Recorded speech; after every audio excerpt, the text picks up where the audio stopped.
こんにちは、木之内です。今回の間取り添削はトマトさんからご応募いただいた作品です。常識にとらわれずに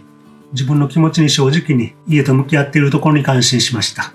概要については建築場所は北海道です。ご応募いただいたのはトマトさん、30代の方です。家族構成はご夫婦と子供さんは未定とのことです。駐車台数は普通車2台。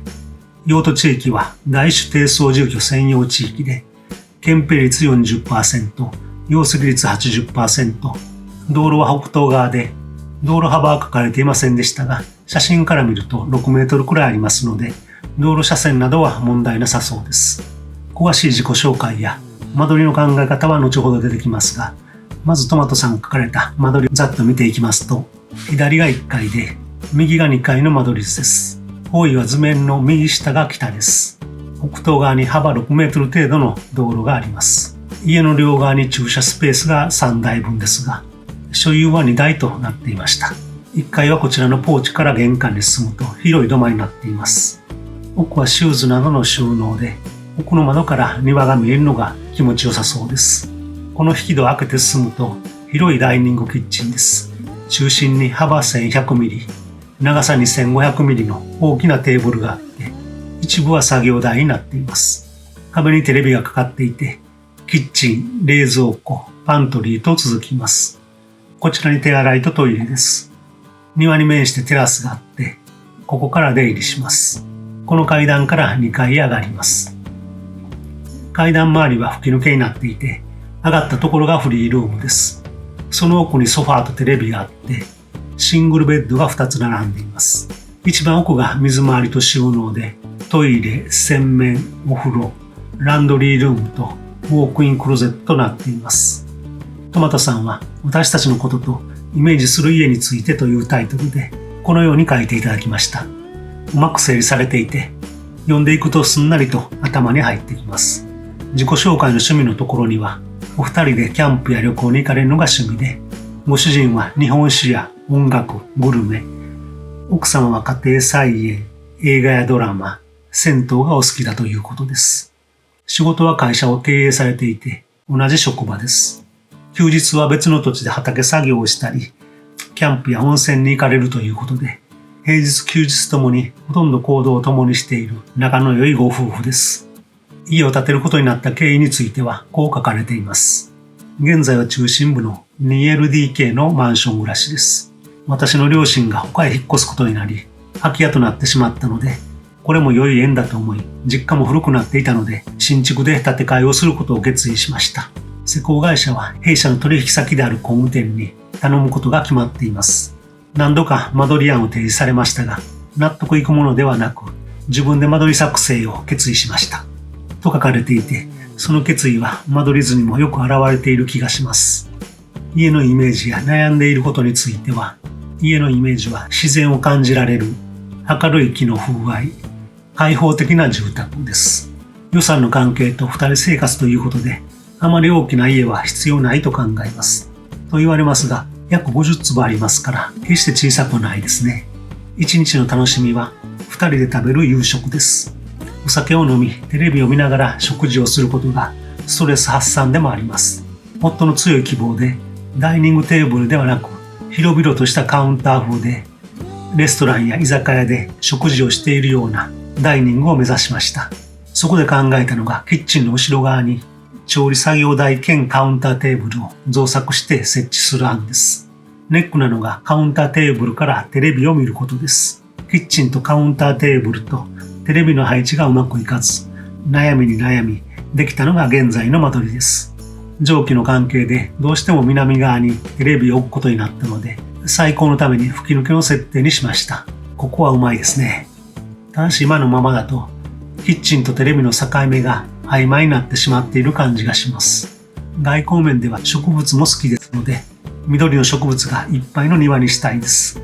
また2階の配置ですが、洗面お風呂を朝日が入る東側に配置して、出社前の身支度を気持ちよく行えるようにしました。南側は吹き抜けになっているので、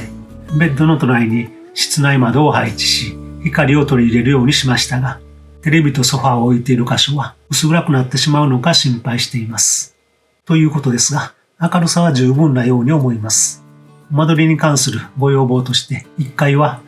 ゆったりとしたカウンターテーブルでテレビを見ながら食事をしたい。テラスは屋根があって、外で食事をとる。平日でもキャンプ気分が味わえるよう、軒天を作ると部屋の中の日当たりが悪くなりそうなので、現在の位置にしました。1階リビングは必要ない。2階の寝室にプチリビングを作りたい。平日の夕飯は午後8時から9時頃とり、食後は片付けをして11時には就寝する生活ですので、1階リビングが団らんの場とはならないと考えました。自己紹介のところで、いつも午後7時くらいまで仕事をしていると書かれていました。いわゆるリビングは不要とのことのようです。2階については、寝室兼プチリビング、トイレ、洗面、お風呂、ランドリー、2階で身支度を完結させたい。ホテルのツインルームをイメージしています。くつろぎの場としたい。ウォークインクローゼットは、夫、妻、各1部屋ずつ。夫婦で完全に分ける。将来子供を持つか分かりませんので、寝室兼プチリビングの他に、将来の家族構成の変化に備えるため、フリールームを設けました。フリールームには備え付けの机と、少し書棚を希望。パソコンやプリンターを置く予定はなく、本や書類の収納と、少しの掛け物スペースがあれば十分。その他については、車の所有は2台ですが、私のスケッチでは3台分設けました。西側の縦列2台分にはカーポートを設置する予定です。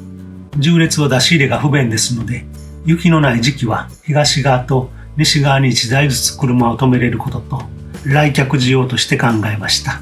なるほど、そういうことですね。弊社は金属加工の会社ですので、吹き抜けにした場合は自社で製作した鉄の手すりをつけようと思っています。とのことで、建築の金物を加工されているようです。それで取引のある工務店さんに依頼が決まっていると書かれていたんですね。設計する側にとっても金物工事はとても大切な工事です。木材だけで作るとどうしてもやぼったくなってしまうところでも、金物を加工してもらって使うことによってすっきりと収めることができますので、いつも頼りにさせてもらっています。階段以外にもいろいろできそうですね。それから家庭菜園は好きですが、別土地があるので自宅で野菜を育てる予定はありません。庭には植物を植えてテラスから眺められるようにしたいです。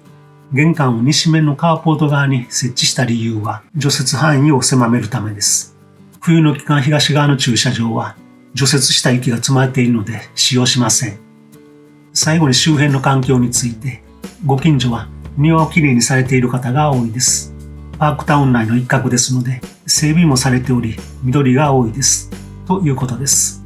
もう一度トマトさんが書かれた間取りを見ていきますと、まず駐車スペースについて説明がありました。この縦列駐車部分はカーポートの屋根がかかっていますので、この辺りに柱が立っているはずです。冬の間はここに縦列で2台止めて、雪のない季節は縦列駐車が不便なので、カーポートに1台と、こちらのオープンな駐車スペースに1台止めるとのことです。それならいっそ両側にカーポートを作ったら良いのではないかと一瞬思いましたが、ここまで考えられているトマトさんですから、それは難しいのだろうと考え直しました。おそらく人と車が出入りする範囲を限定して除雪範囲を減らすことは想像以上に大切で、それに雪を積んでおく場所が必要なのだと理解しました。それと意識されているかどうかわかりませんが、建築面積は許容面積ギリギリです。このカーポートは開放的なカーポートの建築面積の緩和を使って、柱から1メートルは面積不参入として建蔽率 40% をクリアしています。車の出入り口の近くに玄関ポーチがあって、扉を開けると広い土間スペースがあります。この収納はおそらくキャンプ用品でしょうか。ここで靴を脱いでこの引き戸から入るとダイニングですが、このダイニングはとても広いです。キッチンやパントリー、階段まで含めると約28畳あります。あえて広くしているのなら良いとは思いますが、もう少し縮めることもできそうです。広い分構造的には柱なしとはいきません。吹き抜けの隅の部分と邪魔にならないこの辺りに柱を入れて、もちろんポーチとテラスの隅にも必要です。懸念されていた採光については心配ないと思います。もともと2階は吹き抜けがなくても明るいですが、この南側の吹き抜けがあることによって1階にも十分光が回ります。吹き抜けがあると、このテレビの背後も窓がなくても良さそうです。このテレビの上部の2階部分の窓はとても有効です。それにこの吹き抜けは光を取り入れる以外にも1階と2階をつなげるという役割もありそうです。この階段を上がると2階の寝室の中にプチリビングと言われるソファーとテレビのスペースがあります。そしてトイレとお風呂以外は全てワンルームの空間になっているというのが今回のトマトさんの間取り図の一番の特徴です。夫婦2人という単位で考えるとリビングは1階には必要なくて寝室の中や近くに欲しいというのがお二人で自分たちの生活スタイルを見つめて導き出した答えだと思いますので、それは大切にされるべきだと思います。他の家を見てもこのような事例はないので少し不安に感じているのかもしれませんが、大きな問題はないと思います。唯一子供さんができて家族が増えた場合もフリールームという形で想定されていますが、その場合は間仕切り壁を増設する必要があります。フリースペースは子供室として仕切って、このプチリビングは子供さんも共有になりますので、寝室との間仕切り壁を設けて、リビングから水回りへの動線も必要ですが、それぐらいでなんとかなりそうですので、特に問題はなさそうに思います。このまま進められたら良いかと思います。せっかくですから比較検討のために、ちょっと視点を変えて提案したいのですが、的外れでしたらお許しください。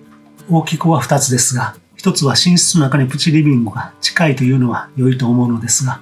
家全体がワンルームと考えると、つながっていながらもう少し距離があっても良いかもしれません。今のままでしたら寝る時間も同時でないとストレスになりそうに思います。一つの空間でも少しずらすとか、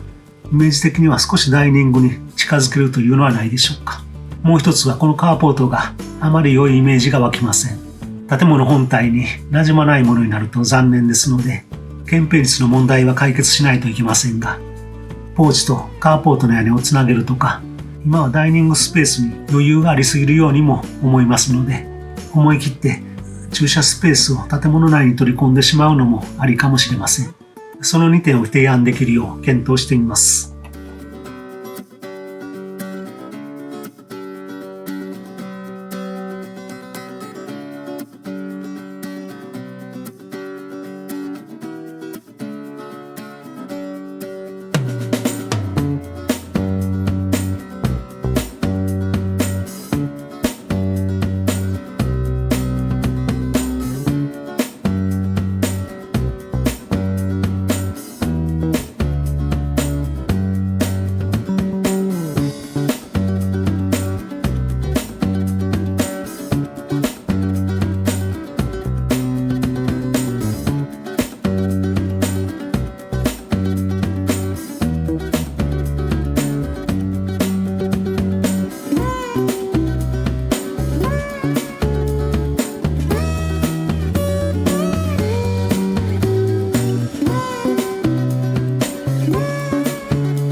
それではできましたので見てください。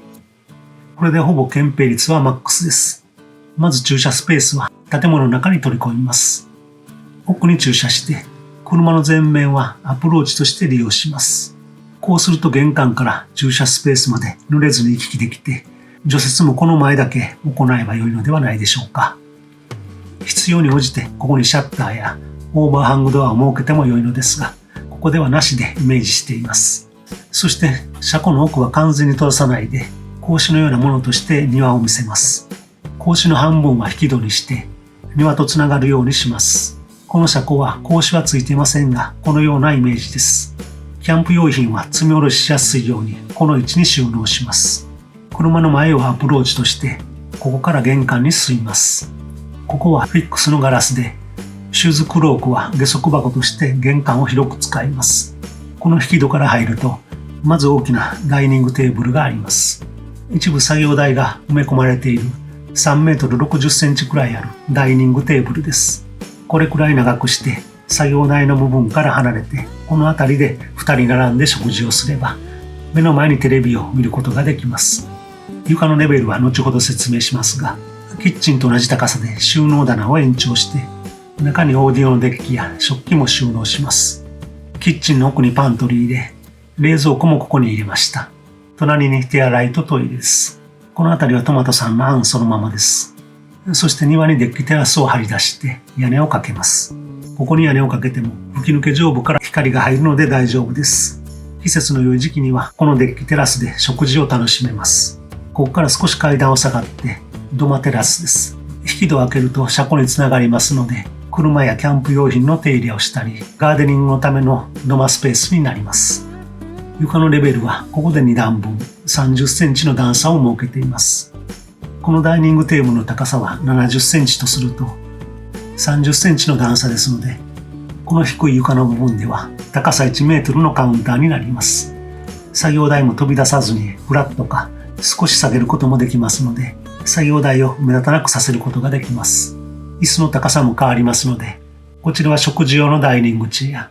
こちらはバーカウンター用のハイチェアとして、その日の食事やお酒によって雰囲気を変えても面白いのではないでしょうか。キッチンカウンターの方もキッチンの高さを90センチとすると、テレビの部分では高さが60センチとなって、テーブルからテレビを見るにはちょうど良い高さになります。ここで30センチ上がりましたが、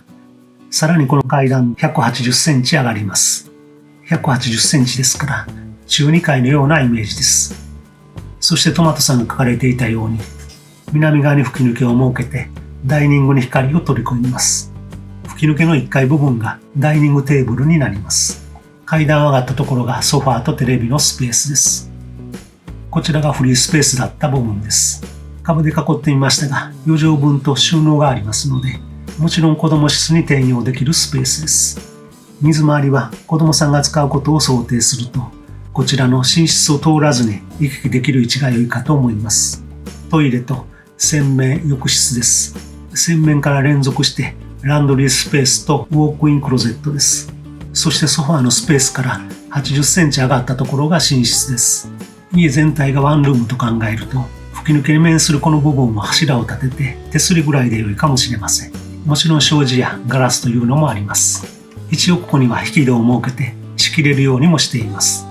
こんな感じで寝室の中のプチリビングは2人の時は良いのですが、家族が増えて2人だけの住まいでなくなると、いわゆるリビングに近づいてしまいます。この辺りをどう考えるかで間取りは変わりそうですね。それとこの中2階のような高さは下が車庫だからできるのですが、リビングは少し寝室から離れて逆にダイニングに近づきました。トマトさんの書かれた間取りでは2階はそれぞれの部屋がつながって良いのですが、ダイニングキッチンとは少し隔離された印象がありました。それはそれで仕方ないのですが、車庫を取り込むことでこのような中2階のような間取りも可能になります。これについてはスキップフロアという動画にもまとめていますので参考にしてください。断面的に床のレベルはこのようになります。地盤面から10センチ上がったところが車庫の床で、階高2メートル60センチ。地盤面から60センチ上がったところが1階の床で、階高2メートル80センチ。このレベル差と吹き抜けを利用すると、1階床から30センチ上がってダイニング、ダイニングから180センチ上がってリビング、リビングから80センチ上がって寝室というレベル差が可能になります。寝室の天井高はそれほど高くする必要はないので、できるだけ低く抑えます。外観はこんな感じです。建物の間口が大きいので、総2階となると威圧感があります。それで寝室の天井を低くして、建物の高さを抑えます。寝室の天井高を低くしても、床が下がっているリビングの天井高は確保できます。シンプルな期日間屋根の家で、外装は会社で金属を扱っておられることから、ガルバリウム鋼板の一文字葺きや横葺きをイメージして描きました。この車庫の部分は大切なアプローチ空間でもありますので、できるならガルバリウム鋼板を天井や床まで回して、車庫部分をくり抜いたように見せてはいかがでしょうか。そして金物工事で、車庫と庭の境になる格子を溶融ワインメッキしたフラットバーなどで作って、一部ハンガードとします。木材で作ると雪が積もると腐りやすいので、メッキ処理した金物は最適かと思います。デッキテラスの柱や内部の手すりなどもぜひ金物で製作してください。そして正面のこの窓のひさしも金物で作ると外観を特徴づけることができるのではないでしょうか。いや、金物が使えると嬉しくなりますね。金物が使えると可能性が広がります。いかがだったでしょうか。今回はカーポートを建物内部に取り込んだので、少し条件を変えすぎたかもしれません。ただよくある既製品のカーポートは良いものを見たことがありませんので、なんとか建物に馴染む方法を考えていただければと思います。寝室内のプチリビングについても少し一般的なリビングに戻した感じになりました。ぴったりとはいかないかもしれませんが、少しでも参考になれば嬉しいです。今回のトマトさんの素直なリビングの捉え方はとても勉強になりました。良い間取りを見せていただきありがとうございました。今回は以上です。それではまた次の動画でお会いしましょう。